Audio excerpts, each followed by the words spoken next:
예수 그리스도의 생애. 자, 오늘 이 시간은 이제 예수님께서 십자가에 달려 죽으시기 바로 직전 예루살렘에서의 마지막 한 주 동안에 이제 있었던 일들을 이제 우리가 살펴보려고 합니다. 물론 여기는 사복음서에서 이제 비중 있게 예수님이 죽으시기 일주일 전에 있었던 일들을 자세하게 기록하고 있으니까 우리가 이번 시간에 결코 다 알 수는 없습니다. 그래서 오늘 이 시간에는 먼저 이렇게 예수님이 십자가에 죽으시기 그 한 주 동안에 있었던 행적들을 이제 개요로 한번 살펴보고, 그 다음에 이제 예수님께서 예루살렘에 입성하시고, 그 다음에 무화과 나무를 저주하신 이제 그 사건까지 우리가 한번 이렇게 살펴보겠습니다. 자, 교환을 보십시오. 예수 그리스도께서 십자가의 고난과 죽음을 당하시기 한 주 전의 일들을 사복음서에는 비중 있게 다룬다는 얘기죠. 왜냐하면 초림의 성격은 그리스도의 고난과 죽음에 이렇게 조명을 맞추고 있기 때문에, 그래서 우리가 이제 예수님의 죽음을 앞둔 그 전에 있었던 일들을 사복음서에서는 훨씬 더 많이 이렇게 다루고 있다는 얘기죠. 자, 이 한 주에 관해서 요한복음 12장 1절에서는 유월절 엿새 전이라는 표현을 씁니다. 그러니까 여기서 유월절이라는 게 하나님의 어린 양이신 예수 그리스도께서 죽임을 당하신 날 아니겠어요? 유월절이, 그렇죠? 그러니까 그로부터 엿새 전, 바로 이게 이제 주님께서 예루살렘에서 마지막 한 주에 동안에 하실 일들에 대한 시작점이 되겠죠. 그렇죠? 자, 그날 이제 어떤 일이 있었냐? 예수님께서는 베다니에 오셨고요. 거기서 이제 저녁 식사를 나사로와 같이 하고, 그러면서 마리아가 이제 예수님께 향유를 붓는 이제 그 사건이 바로 이때 발생을 합니다. 그래서 예수님의 장례를 그녀가 기념을 했고, 그러고 나서 요한복음 12장 12절에는 그 다음 날에 예수님께서 예루살렘에 나귀 새끼를 타고 입성하신 그 사건을 언급하고 있다는 얘기죠. 바로 그날이 언제냐? 주의 첫날인 일요일이다. 우리가 이렇게 이해할 수 있습니다. 자, 그로부터 이제 나흘 뒤 바로 수요일이죠. 유월절 양을 잡는 날에 예수님은 십자가에 못 박혀 죽으셨다는 얘기죠.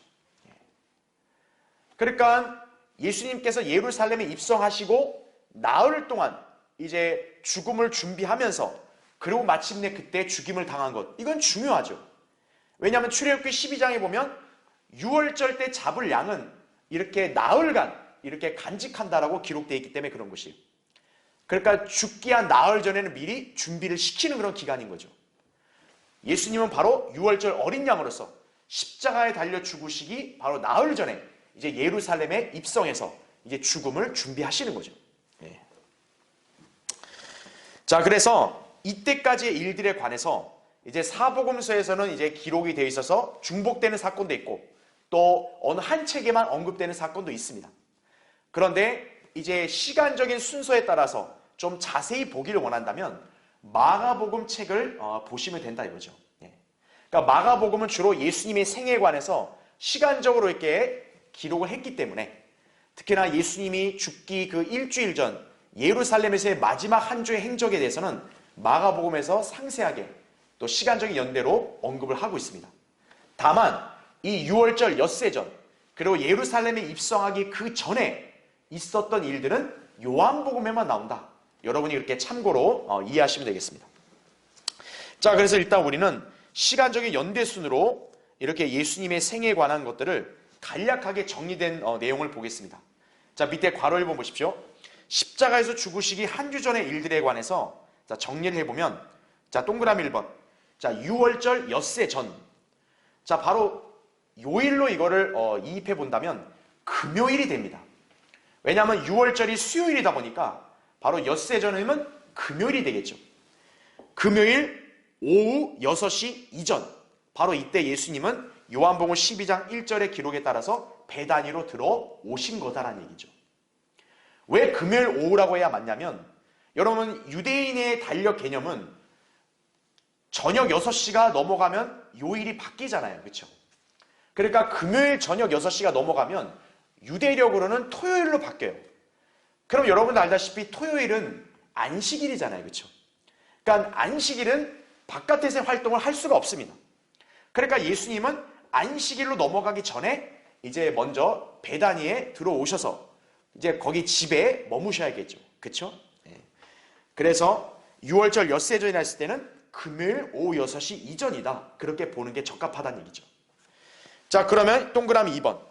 금요일 오후 6시 넘어서 저녁 시간. 바로 이때 예수님은 저녁 식사를 나사로와 같이 하신 거죠. 그게 요한복음 12장 2절에 나온다 이거죠. 자, 그렇다면 요일은 아직 금요일이어도 저녁 식사를 한 거니까 금요일 저녁 6시를 넘어간 거겠죠. 그러니까 유대력으로는 토요일이 되는 거고 6월절을 환산할 때는 닷새전이 되겠죠. 그렇죠? 자, 이때 예수님은 베다니에 계시고 그 저녁 식사 자리에서 마리아가 주님께 향유를 부은 사건이 발생했다 이거죠. 그 다음 밑에 동그라미 3번 보세요. 6월절 나흘 전. 자, 토요일 오후 6시부터 일요일 오후 6시까지 이거죠. 자, 우리가 알아야 될 게 뭐냐면 예수님이 금요일 저녁에 식사를 하셨죠. 그러고 나서 토요일 낮과 저녁 6시까지는 예수님이 어디 외부에서 다른 활동을 하시지는 않았을 거라고요. 왜냐하면 안식일이니까요. 그렇죠? 네. 그리고 토요일 저녁 6시부터 밤까지 역시 저녁 때는 예수님이 별다른 활동을 하시지 않았겠죠. 자, 그래서 여러분 거기 동그라미 3번에 이제 토요일 오후 6시부터 일요일 오후 6시 이제 요일이 넘어가는 거죠. 6월절 나흘 전 바로 이때는 이제 예수님께서 어떤 일을 하셨음을 기록하고 있냐. 이제 예수님의 공생의 기간 중에 참으로 중요한 사건이라 할 수 있는 예루살렘 입성이 바로 이때 일어났다는 얘기죠. 그러니까 예루살렘으로 들어가시는 것은 분명 저녁 때가 아니라 낮일 거란 말이에요. 그래서 토요일 밤도 다 지나고 일요일 낮에 이제 예수님은 나귀 새끼를 타시고 예루살렘 도성에 입성을 하신 거다 이거죠. 자, 이 사건에 대해서는 사복음서에 모두 기록이 되어 있습니다. 왜냐하면 그만큼 중요한 사건이니까 그런 거죠. 그렇죠? 자, 그 다음에 밑에 동그라미 4번 보세요. 자, 이제 6월절 사흘 전. 왜냐하면 이제 일요일 저녁 6시가 넘어가면 요일이 바뀌니까 이제 6월절 사흘 전이 되는 거겠죠. 자, 그래서 이 마지막 주의 둘째 날이 되겠죠. 왜냐하면 일요일이 주의 첫날이니까 이제 일요일 저녁 6시가 되면 유대력은 월요일로 바뀌니까 이제 마지막 주의 둘째 날로 바뀌겠죠. 자, 이제 여러분이 여기서 유념해야 될 것은 예수님께서는 낮에는 예루살렘에서 이제 마지막 사역을 하시는 거고 밤이 됐을 때는 베다니로 이동하셨음을 사복음서에서는 언급하고 있습니다. 자, 그래서 예수님이 일요일 낮에 예루살렘 도성에 입성을 했고 이제 저녁이 됐을 때는 예루살렘 도성에서 나와서 베다니로 다시 들어갔다. 그렇게 여러분 이해하시면 됩니다. 자, 그런 다음에 어떻게 되겠어요? 이제 일요일 밤이 지나고 월요일이 됐을 때 이제 아까 얘기했던 대로 예수님은 낮에는 예루살렘에 와서 사역을 하신다 그랬죠? 그래서 월요일날 아침과 낮에는 예루살렘에 들어오셔서 이제 사역을 하셨는데 자, 월요일 아침에 어떤 일을 하셨냐? 열매 없는 무화과 나무를 저주하셨다 이거죠. 그게 마태복음 21장 19절부터 22절에 나오고 마가복음 11장 12절부터 14절에 나온다 이거죠. 그러고 나서 성전을 깨끗하게 하신 사건 마가복음 11장 15절부터 19절에 기록되어 있다 이거죠. 자, 이게 월요일날 예수님이 예루살렘에서 하신 일들이다 이거죠.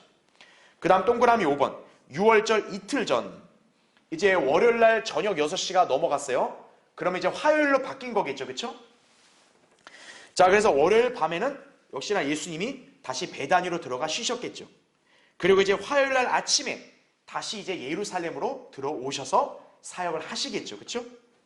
그래서 그 교환을 보시면 화요일날 낮에는 예루살렘 성전에서 말씀을 선포하고 가르치셨다 이거죠.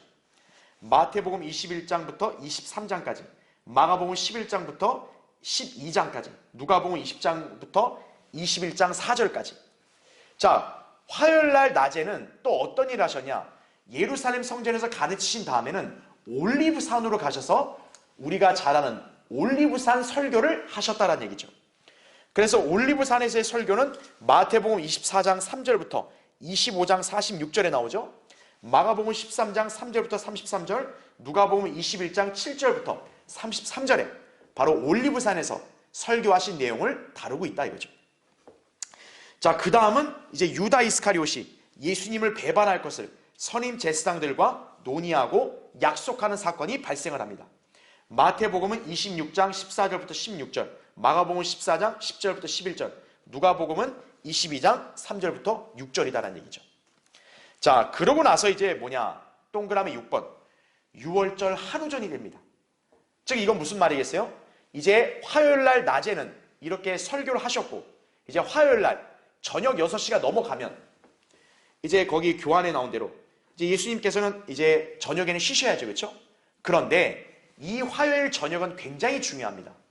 왜냐하면 유대력으로는 수요일로 넘어갔죠. 그렇죠? 제가 아까 수요일은 6월절이라 그랬잖아요. 그렇죠? 그래서 마지막 주의 넷째 날이 됐고 이제 6월절을 하루 앞둔 이 시기에 이제 어떤 일이 있었냐? 여러분도 잘 아시다시피 예수님께서 제자들에게 6월절을 준비하게 하신다 이거죠. 그게 마태복음 26장 17절부터 19절, 마가복음 14장 12절부터 16절에 나오고요. 누가복음은 22장 7절부터 13절에 나온다 이거죠. 그래서 6월절을 준비하게 한 다음에 이제 우리가 잘 아는 이제 주의 만찬을 하신 거죠. 그래서 그건 뒤이어서 계속 언급이 되는 거고요. 자, 주의 만찬을 끝나고 나서 이제 어떻게 합니까? 예수님은 제자들을 데리고 겟세마네 동산으로 향하시죠. 그리고 겟세마네 동산에서 기도하신 다음에 예수님은 붙잡히고 신문을 당하시고 고난을 당하신다는 얘기죠. 그래서 여러분이 알아야 될 것은 화요일 날 저녁 6시 이후에 이제 6월절을 준비했고 주의 만찬 하셨고 화요일 날 밤 바로 이때 겟세마네 동산으로 가신 거란 얘기죠. 그리고 거기서 이제 붙잡히신 거죠. 그래서 이제 수요일 날이 되는 이제 이 새벽 즈음까지 예수님은 이제 바리새인들 종교 지도자에게 끌려다니면서 신문을 받으신 거란 얘기죠. 자, 이제 그 다음 페이지 보시면은 그래서 이제 어떻게 하냐? 빌라도에게까지 끌려가시고 결국 최종 선고로 십자가형이 이제 주어졌고 예수님은 수요일 날 오전 9시에 이제 십자가에 못 박히셨다는 얘기죠.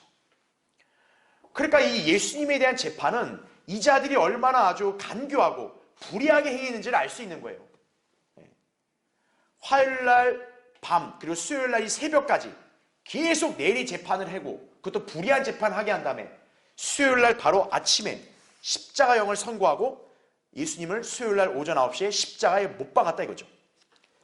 그리고 예수님은 수요일 날 오후 3시에 이제 숨을 거두시고 즉시 무덤에 안치되셨습니다.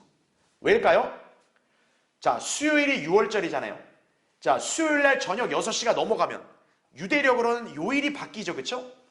그러면 이 주의 명절에서는 6월절 다음이 뭡니까? 무교절이죠.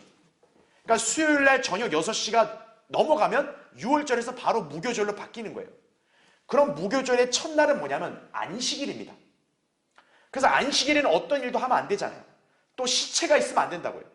그러니까 이 사람들은 부랴부랴 예수님이 숨을 거두고 나니까 안식일로 넘어가기 전에 바로 예수님을 무덤에 안치한 것이다 이거죠. 그래서 요한복음 19장에는 안식일의 큰 날이라는 표현을 써요. 그러니까 왜 그러냐면 예수님이 십자가에 죽고 무덤에 묻힌 그 뒤에 안식일은 토요일이 아니라는 거예요. 큰 날의 특별한 안식일이라는 거죠. 바로 6월절 다음 무교절 첫날의 안식일이라는 거예요. 그래서 예수님이 십자가에 죽으신 것은 금요일이 아니라는 얘기죠. 그렇기 때문에 성금요일이라는 용어는 엉터리라는 걸 여러분 아셔야 되는 거예요. 완전 비성경적 교리다 이거죠.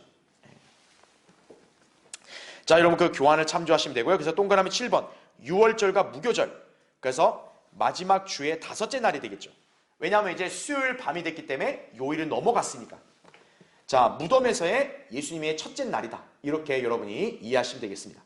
자, 그래서 우리가 지금 이 개요를 정리한 것을 한번 이제 도표로 간략하게 살펴보겠습니다. 자, 여기 제가 표는 잘 그리지 못하니까 여러분이 좀 약간 엉성해도 이해해 주시고요. 자, 십자가 죽음 위의 한 주를 이렇게 정리해 보면 일단 예수님은 수요일 날 오후에 십자가에 못 박혀 죽으시죠? 수요일 날 저녁 6시가 넘어가면 이제 그 다음 요일로 바뀌고 무교절이 시작이 되죠. 그렇죠? 자, 우리 이방인의 달력 체계는 금, 토, 일, 월, 화, 수 이렇게 하지만 유대인들의 관점은 6시를 기준으로 요일이 바뀌니까 제가 이렇게 따로 표시를 했어요. 자, 아까 설명드린 대로 예수님이 십자가에 죽으시기 6월절 엿새 전, 바로 이때 금요일 오후에 베다니로 오신다는 얘기죠. 그게 요한복음 12장 1절에 언급이 되죠. 그리고 금요일날 저녁, 유대인으로는 토요일이겠죠, 그렇죠? 금요일날 저녁 6시에 저녁 식사를 하시고 마리아가 예수님께 향유를 부은 사건, 요한복음 12장 2절부터 8절, 그 일이 여기에 있었다는 얘기죠. 그리고 이제 이때부터 이때까지는 토요일은 안식일 아니에요, 그렇죠?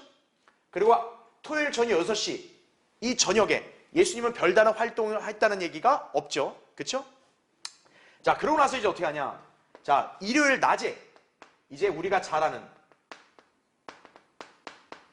예루살렘 입성을 이제 일요일날 낮에 하신 거란 얘기죠. 그리고 이제 6시가 넘어가면 유대력은 월요일이 되는 거죠, 그렇죠? 그래서 이 저녁에는 예수님이 이제 베다니로 건너가시는 거고, 그 다음에 이제 월요일날 아침에 다시 예루살렘에 오시는 거죠. 그래서 이때는 어떤 일을 하셨냐면 열매 없는 무화과 나무를 저주하십니다. 무화과 나무를 저주하세요. 그리고 성전을 정화시킵니다. 바로 뭐냐면 성전의 환전상들, 장사하는 자들, 이런 자들을 예수님이 다 내쫓으시고 내 집은 기도하는 집이라 불리리라 하였거늘 너희가 강도들의 소굴로 만들었다, 이렇게 말씀하신다는 얘기죠. 그러고 나서 이제 여기 월요일날 저녁, 이제 유대력으로 화요일을 넘어가는 거죠. 이때는 다시 이제 베다니로 건너가시는 거죠. 그리고 이제 어떻게 합니까? 화요일날 아침에 다시 또 예루살렘으로 오신다 이거죠. 그래서 이때 예루살렘에서는 성전에서 주로 가르치셨다는 얘기죠. 그리고 또 바리새인들이 와가지고 또 사두개인들, 종교자들 와서 막 예수님과 논쟁하고 막 이런 일들이 이때 있었던 거고요. 그 다음에 화요일 날에는 특히 중요한 일이 있었는데 바로 올리브산, 이제 올리브산에 올라가서 설교하신 그 사건도 화요일 날 바로 낮에 있었던 일이다, 그렇게 여러분이 이해하시면 된다는 얘기죠. 그 다음에 이제 화요일 날 6시, 자, 화요일 날 6시가 넘어가면 유대력은 수요일이죠. 바로 뭐가 시작되는 거예요? 6월절이 시작되는 거죠. 그래서 이제 어떻게 합니까? 이때는 이제 예수님께 제자들에게 6월절을 준비시킵니다. 6월절 준비를 시키고 그 다음에 이제 주의 만찬을 하시는 거죠. 그러니까 화요일 날 저녁 식사한 거죠, 그렇죠? 주의 만찬 하고 그 다음에 이제 겟세마네 동산으로 이동하신다 이거죠. 화요일 날 밤이겠죠, 그렇죠? 밤에 가서 이제 기도하시고, 그러니까 예수님이 붙잡히신다 이거죠. 그러니까 화요일에서 이제 수요일 날 이제 자정, 이제 새벽이 되는 그때 붙잡히시고 이제 신문 받으시고, 결국 그래서 어떻게 합니까? 빌라도 헤로다도 왔다 갔다 하시고, 그렇게 하면서 결국 십자가형을 선고받으시죠. 그래서 이제 이 수요일 날 낮에 오전 9시죠. 바로 이때 십자가에 못 박히신다, 그렇게 여러분 이해하시면 된다는 얘기죠. 그리고 오후 3시에 십자가에서 죽으시고 무덤에 안치된 다음에 6시가 넘어가면 이제 뭡니까? 무교절이 되는 거죠. 목요일로 넘어가는 거죠. 바로 이렇게 시간적인 순서로 예수님의 그런 생애를 정리해 볼 수 있다, 그렇게 여러분 이해하시면 되겠습니다. 자, 그럼 이제 우리가 괄호 2번 보십시오. 자, 이제 우리는 예수님이 예루살렘에서 죽으시기 이전 마지막 한 주 동안에 있었던 행적들을 이제 구체적으로 살펴볼 텐데, 성경적으로 좀 이게 비중 있는 그런 사건들만 좀 자세히 보고 나머지는 그냥 간략하게 짚고 넘어가는 식으로 이렇게 강의를 진행할 예정입니다. 자, 그럼 이제 먼저 괄호 2번 보십시오. 자, 6월절 엿새전부터 닷새전. 자, 어떤 일이 있었는가? 예수님이 베다니에 들어오셨다, 아까 우리 요한복음 12장에서 제가 언급했죠. 그리고 마리아가 예수님께 향유를 부은 사건이 이제 이날 발생한다 이거죠. 자, 여러분 거기 요한복음 12장 2절 한번 보십시오. 거기서 그들이 주를 위하여 저녁을 마르나했는데 마르다는 시중을 들고 나사로는 주와 함께 식탁에 앉아있는 사람들 중 하나더라. 마리아가 매우 값진 감송향유 한 리트라를 가지고 와서 예수의 발에 붓고 자기의 머리카락으로 그의 발을 닦으니 그 집이 향유 냄새로 가득 차더라, 이렇게 말씀을 하고 있습니다. 자, 근데 제가 여기서 이거를 짚고 가는 이유가, 자, 이 사건은 요한복음에 따르면은 분명히 유월절 엿새 전에서 닷새 전에 이 일이 있었음을 기록하고 있어요. 그런데 마태복음 26장하고 마가복음 14장을 보면은 이 마리아가 예수님께 향유를 부은 사건이 유월절과 무교절 바로 그 전에 있었던 것처럼 그렇게 삽입되어 있다는 얘기예요. 자, 한번 우리 찾아볼까요? 여러분, 마가복음 14장 한번 보세요. 자, 마가복음 14장 거기 1절 보시면요, 이틀 후면 유월절과 무교절이라, 자, 이런 말씀이 있죠. 그러니까 지금 마가복음 14장에서의 그런 시간적인 요소는 뭡니까? 유월절과 무교절, 바로 그 이틀 전에 있었던 일을 다루고 있다는 얘기죠. 예. 제가 아까도 이 칠판에 설명을 드렸지만 복음서에서는 유월절과 무교절을 같이 묶어요. 왜냐하면 유월절 때 양을 먹는 그 순간 이미 무교절로 넘어가기 때문에 그러는 거죠. 예. 자, 그러면 이 날은 바로 요일로 따지면 언제겠어요? 화요일이다라는 얘기죠. 자, 그런데 여러분 거기 3절을 보세요. 주께서는 베다니에 있는 문둥병자 시몬의 집에 계시더라. 주께서 앉아 식사하실 때 한 여인이 매우 값진 감송향유가 든 옥합을 가지고 와서 그 병을 깨트려 주의 머리에 붓더라. 이런 말이 나오죠. 자, 여기에 묘사된 말씀을 보니까 정확하게 요한복음 12장에서 마리아가 예수님께 향유를 부었던 것과 일치하죠. 그렇죠? 그러면 이걸 우리가 어떻게 이해해야 되겠냐 이거예요.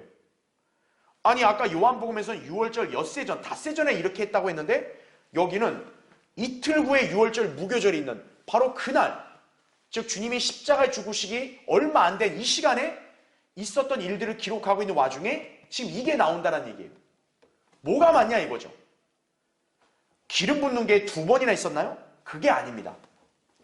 요한복음의 기록이 시간적인 순서가 맞는 거고, 지금 마태복음, 마가복음은 이 예수님께 향유를 붓는 이 사건을 여기에 성령님이 의도적으로 삽입시킨 거예요. 그렇기 때문에 여러분이 어떻게 이걸 구분해야 되느냐, 거기 마가복음 14장 1절 2절 있죠. 자, 그 다음에 3절에 동그라미가 쳐져 있죠. 즉 단락을 표기한 거예요. 나눠야 된다 이거죠. 그 다음에 여러분이 거기 9절을 보면 9절 다음에 10절에도 역시 어때요? 동그라미가 붙어있죠. 단락을 나눠야 된다는 얘기죠. 그래서 10절 이후부터는 이제 유다 이스카리옷이 이제 약정하는 그 내용이 나온다는 얘기죠.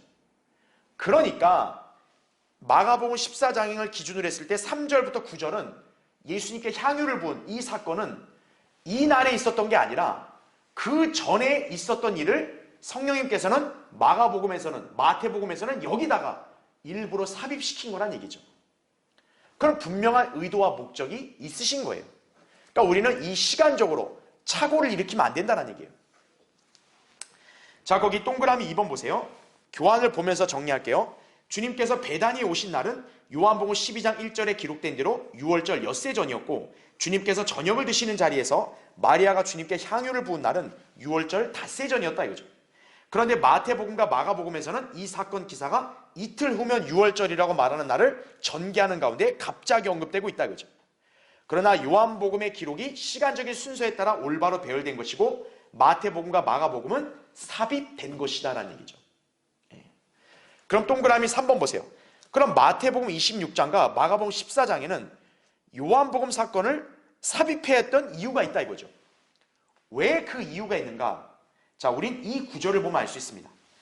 거기 교환에 기재해놨죠. 마태복음 26장 13절에 자, 이런 말씀이 있어요.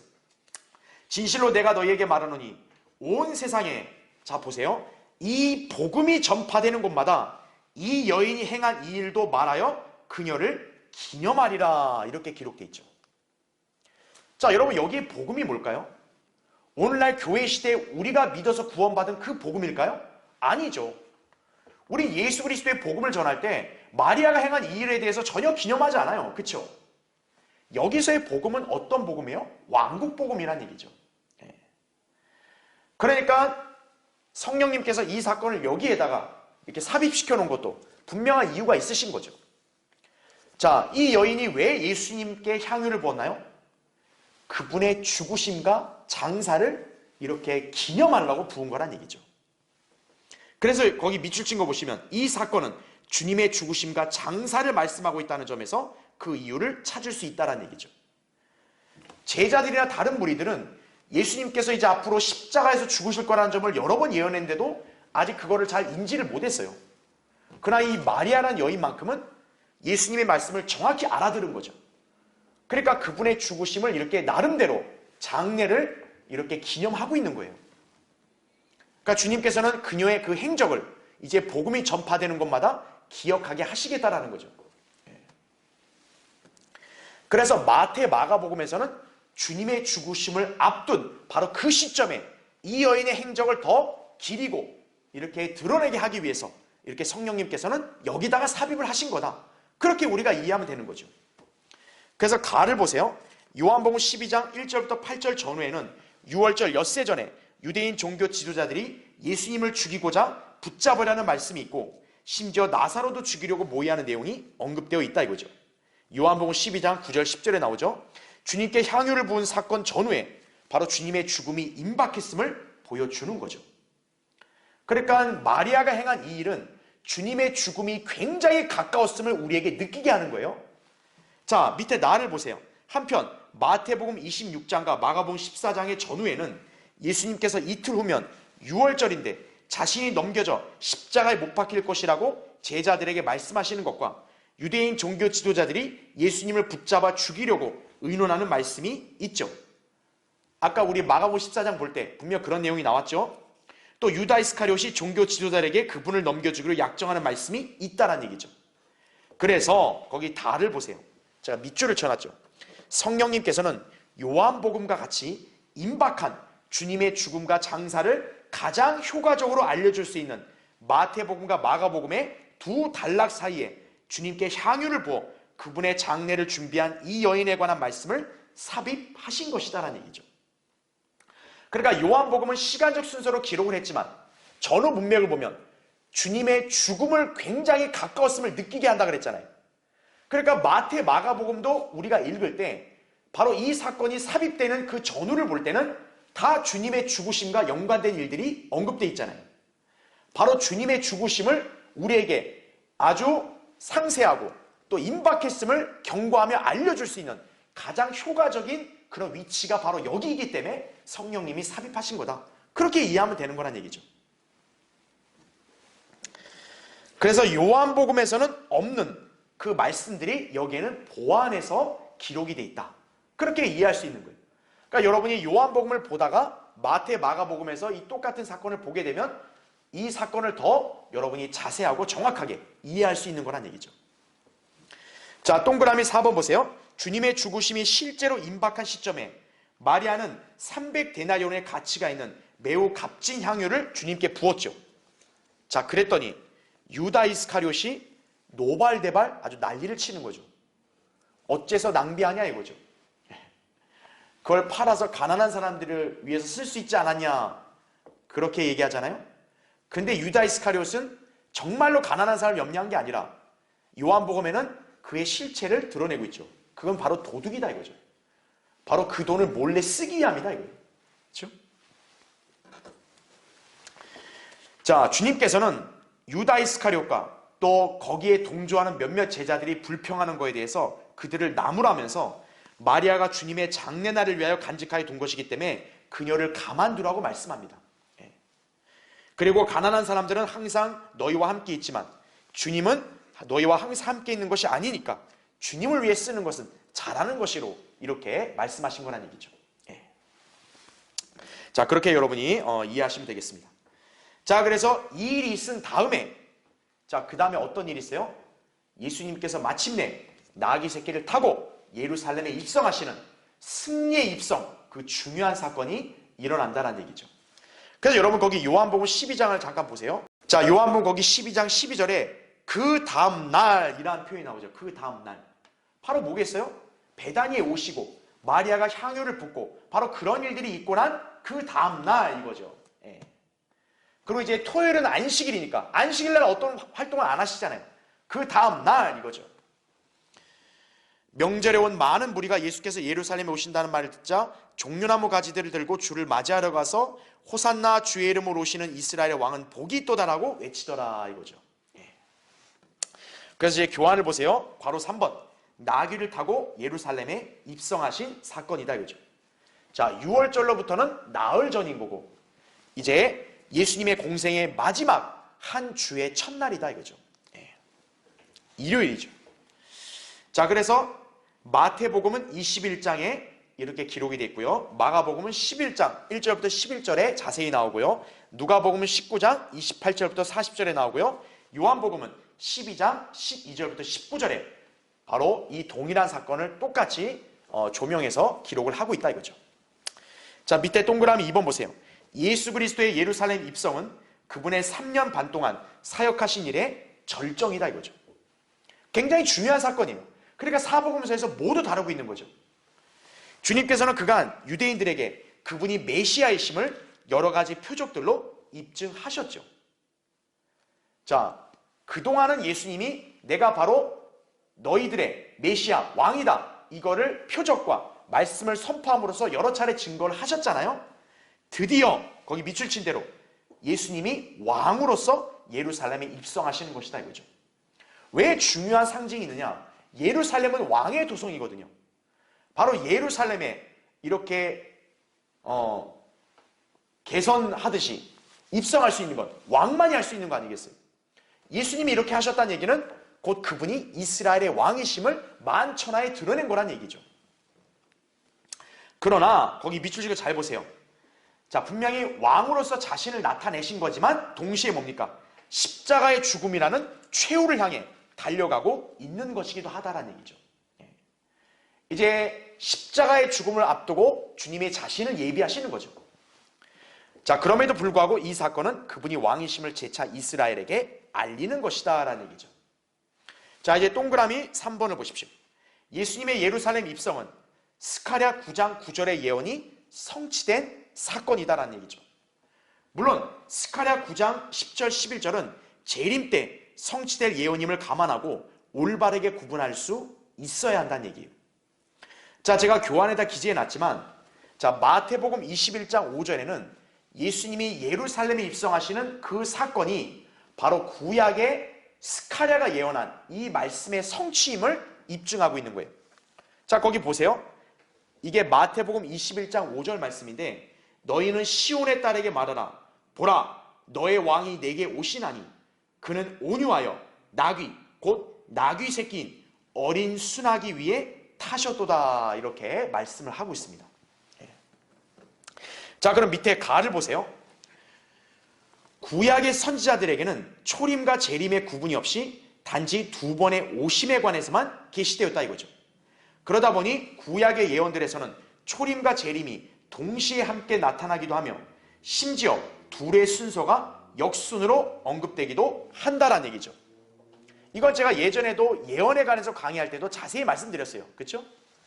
그러나 분명한 것은 초림 때 왕국이 세워지는 것이 아닌가 하면 왕국의 예언이 영적인 게 아니라 문자 그대로 재림 때 성취될 것이라는 사실이다라는 얘기죠. 그러니까 우리는 그걸 잘 기억해야 돼요. 구약의 선지자들에게는 우리처럼 초림과 재림을 딱 정확히 구분해서 계시해 주질 않았다는 거예요. 하나님께서는. 그래서 구약의 선지자들은 초림과 재림의 예언을 겹쳐서 함께 봤다는 얘기죠. 그러니까 그들이 예언할 때는 초림과 재림의 예언이 동시에 함께 언급되기도 하고 어떤 경우는 재림이 먼저 앞에 오고 초림이 뒤오는 경우도 있었다는 얘기죠. 그런데 중요한 거는 그들에게는 그것이 구분이 안 돼 있었을 뿐 우리에게는 그게 명확하게 구분이 돼 있잖아요. 그래서 초림 때의 예언이 역사적으로 성취됐다면 자, 재림에 관련된 예언도 역시 문자 그대로 미래에 성취될 것을 우리가 믿어야죠.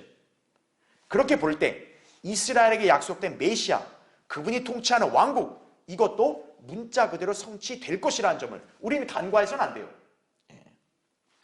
그래서 나를 보세요. 그래서 마태복음 21장 5절과 스가랴 9장 9절을 비교해보면 성령님께서는 의도적으로 마태에게서 공의로우시며 구원을 지니셨고라는 부분을 제하셨다라는 얘기예요. 자, 한번 잠깐 볼게요. 여러분 스가랴 9장 한번 보세요. 자, 거기 스가랴 9장 9절을 보세요. 오 시온에 따라 크게 기뻐하라. 오 예루살렘에 따라 소리 지르라. 보라, 내 왕이 내게 오시나니. 그 다음에 스가랴 9장 9절에 이 표현을 보세요. 그는 공의로우시며 그 다음 뭐예요? 구원을 지니셨고 이렇게 나오죠. 마태복음에서도 이 스가랴 9장 9절을 인용을 하는데 이 표현을 뺐다라는 얘기죠. 겸손하시며 나귀를 타시니 나귀 새끼는 어린 낙이니라 이렇게 말씀하죠. 그럼 왜 성령님께서 마태에게 인용하게 할 때는 이 표현을 뺐냐 이거죠. 바로 공의로우시며 구원을 지니셨고 이거는 초림 때 성취될 예언이 아니기 때문이라는 얘기죠. 그분께서 공의를 행하시고 여기서 구원을 가져오시는 것은 신약적인 어떤 그런 구원이 아니라는 얘기죠. 바로 제가 교환에다 표시해 둔 대로 재림 때 이스라엘에게 가져올 민족적인 구원이기 때문이다라는 얘기죠.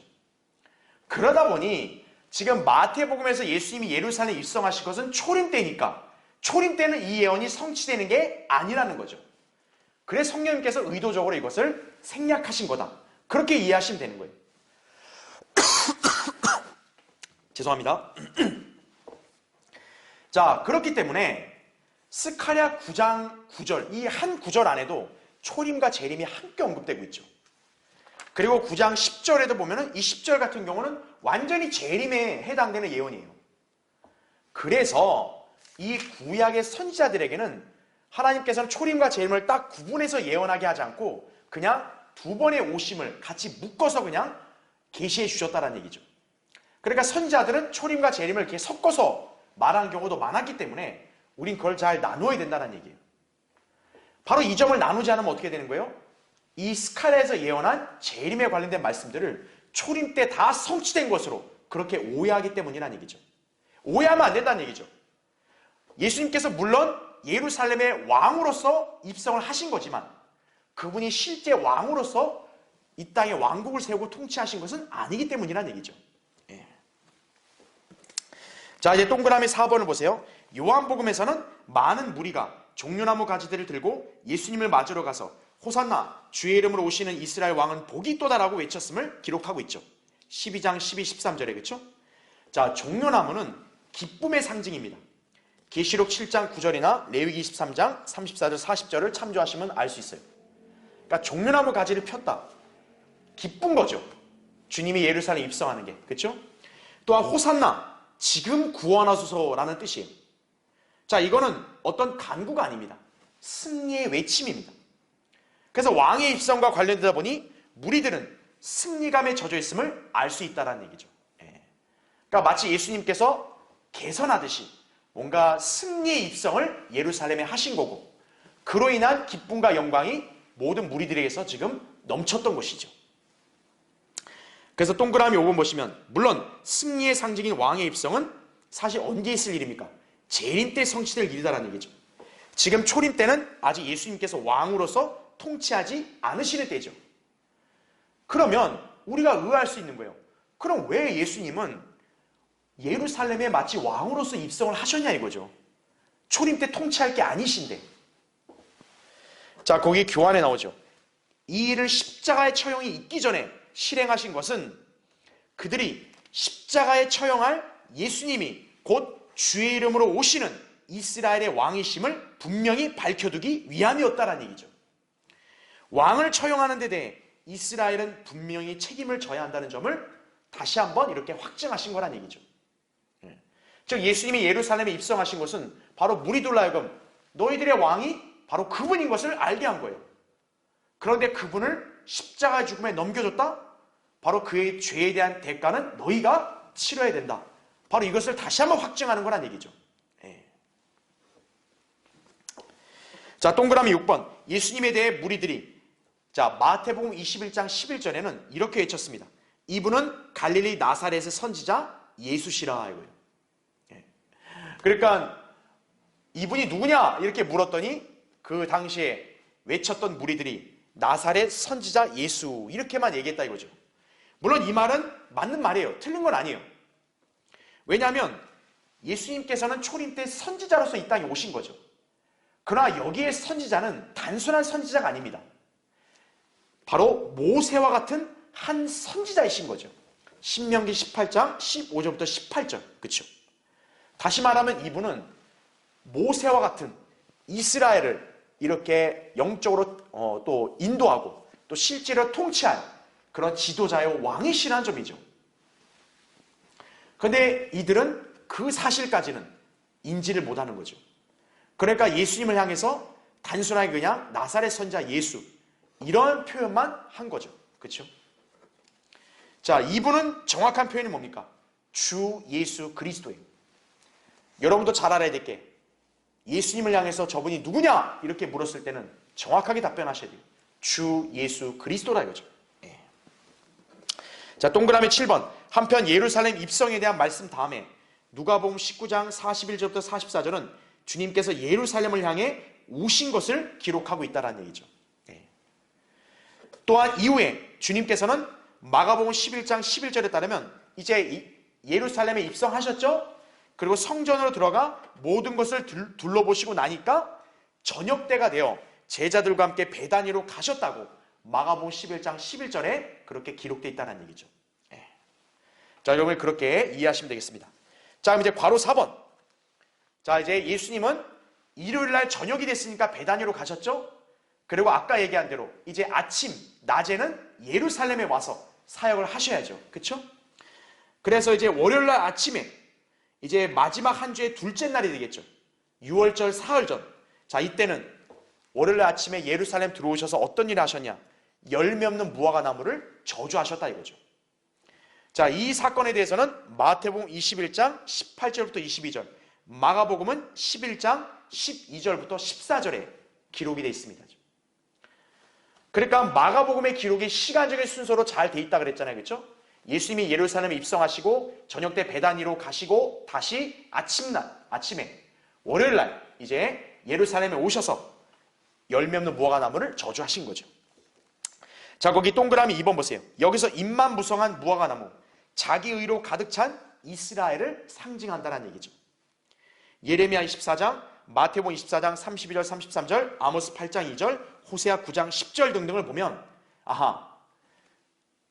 무화과 나무, 특히나 잎만 무성하고 열매가 없는 무화과 나무는 바로 자기 의로 가득 차 있고 또 영적으로 심각한 상태에 있는 이스라엘을 가리킨다 이거죠. 이스라엘은 열매를 맺지 못하고 잎만 무성한 무화과 나무였던 것이다 이거죠. 그러니까 이스라엘의 영적 상태가 얼마나 심각하냐. 종교 지도자들은 길 잃은 양 무리들을 다 방치해버렸죠. 그러니까 예수님은 그 이스라엘 무리를 보면서 목자 없는 양들과 같다라고 그렇게 연민을 느끼셨다라고 마태복음 9장 36절에 말씀하고 있는 거죠. 예. 자기 의로 무성하게 자신들의 치부를 가리기에 급급했다 이거죠. 이 종교 지도자들은. 백성들은 그런 사람들 밑에 있는 거죠. 주님은 그 무화과 나무를 저주해버리셨다 이거죠. 예. 그러니까 이스라엘의 그 상태는 주님 보시기에 아무짝에도 쓸모없는 상태인 거예요.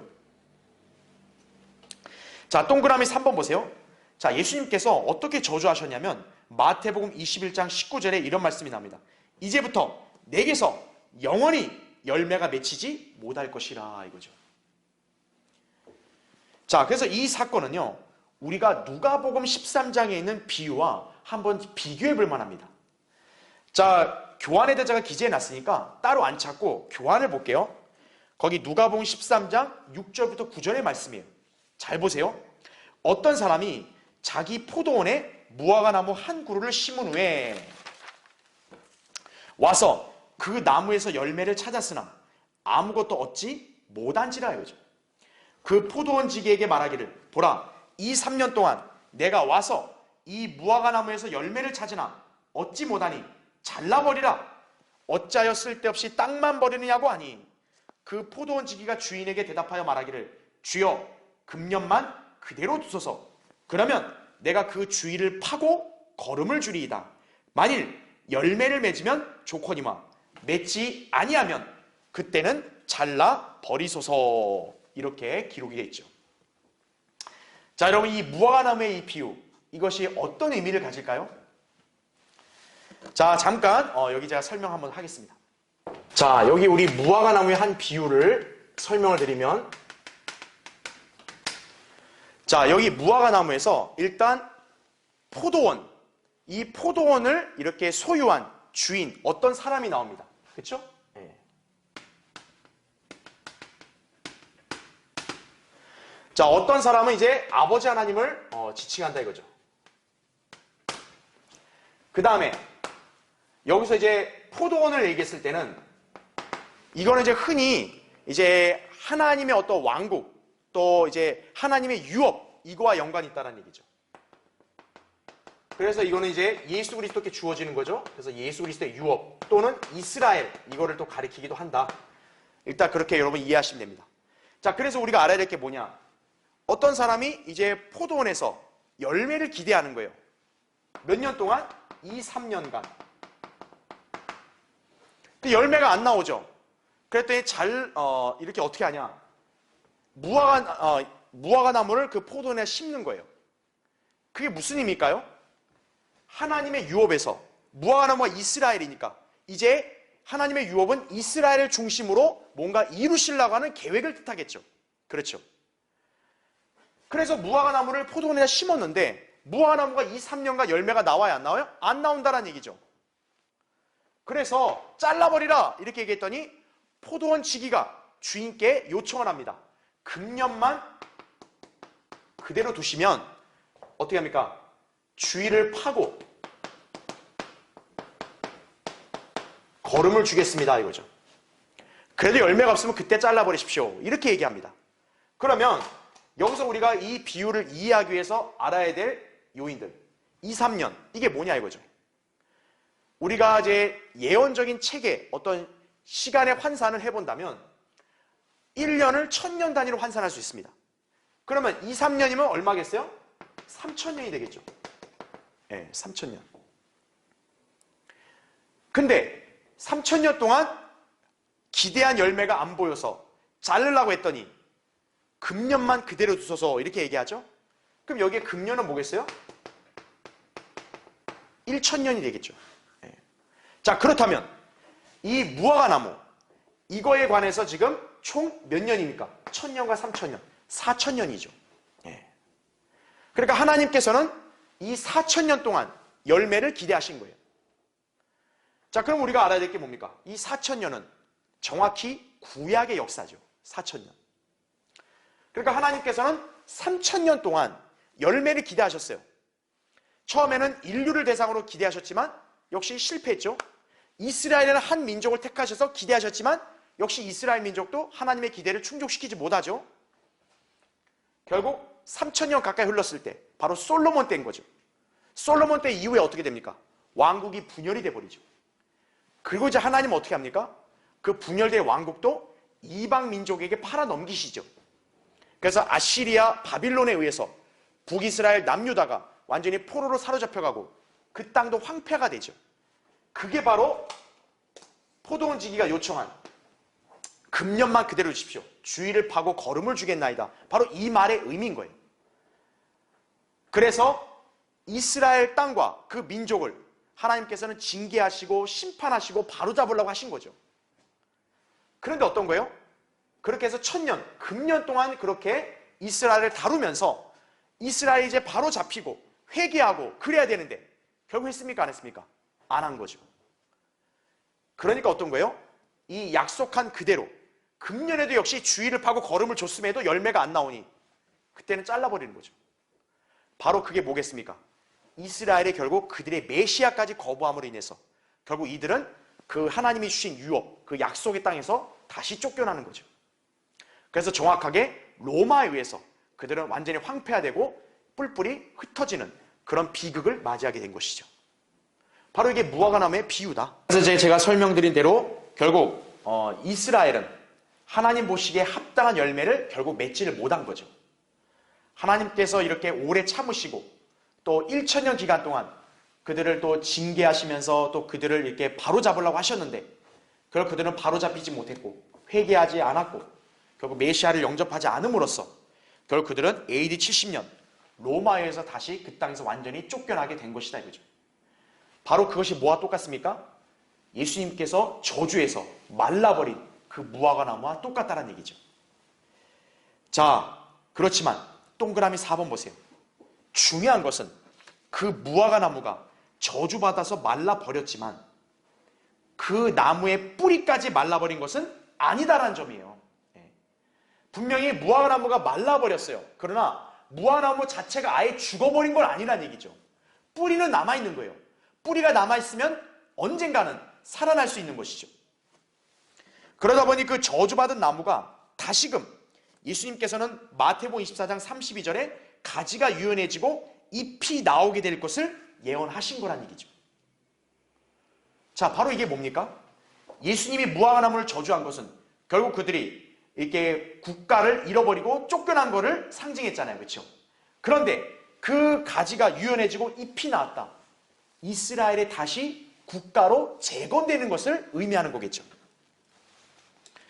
그래서 이스라엘의 국가적인 재건, 실제로 1948년에 이루어져서 예수님이 말씀하신 예언이 성취가 된 거죠. 그렇죠? 그러나 그때까지는 어떤 거예요? 이스라엘은 말라있는 상태였다는 얘기죠. 그리고 중요한 것은 이스라엘이 잎이 나왔지만 아직 이스라엘이 완전히 회복된 것은 아니죠. 왜냐하면 그들은 영적으로 회심하지를 않았기 때문이라는 얘기죠. 이제 그 영적으로 회심하는 일은 이제 대환란이 끝나야 이루어지게 되겠죠. 그렇죠? 자, 동그라미 5번. 결국 이스라엘의 징계를 받아 쫓겨났지만 하나님께서는 영원한 언약에 따라 그들을 다시 심으시고 회복하시며 종국에는 번성케 하실 것이다 이거죠. 그 동그라미 6번. 한편 이 사건에서 성도가 배워야 할 영적 교훈은 분명하다 이죠. 그것은 바로 자기 의로 상징되는 종교 행위로는 하나님께 인정받을 수 없다는 사실이다 이죠. 무화과 나무가 자기 의 아니에요? 자기 죄에 대해서 자기 의로 가리려고 하는 거 아니겠어요? 그건 하나님 앞에 아무런 인정을 받을 수 없다 이거죠. 마치 오늘날 누구와 똑같냐? 자칭 기독교인들과 똑같다는 얘기죠. 종교적인 열성으로 하나님을 믿는 채 하는 것 아무런 쓸모없다 이거죠. 예. 구원받을 수도 없고 하나님께 인정받을 수도 없다 이거죠.